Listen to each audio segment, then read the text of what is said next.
राज्याचे अर्थमंत्री आणि उपमुख्यमंत्री अजितदादा पवार यांचं बारामती येथे विमान अपघातामध्ये दुर्दैवी दुःखद निधन झालं ही बातमी सकाळी सकाळी ऐकली आणि मन सुन्न झालं.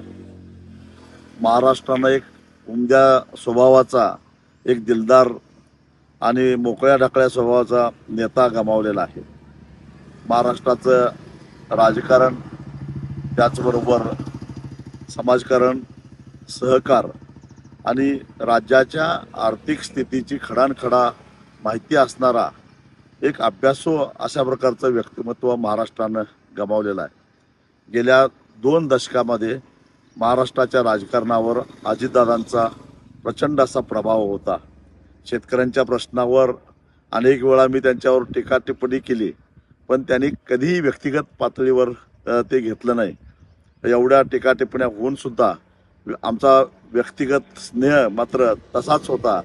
एवढ्या दिलदार मनाचे अजितदादा होते.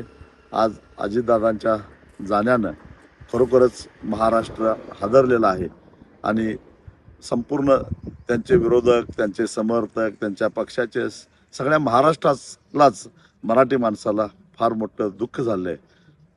अजितदादांना भावपूर्ण श्रद्धांजली.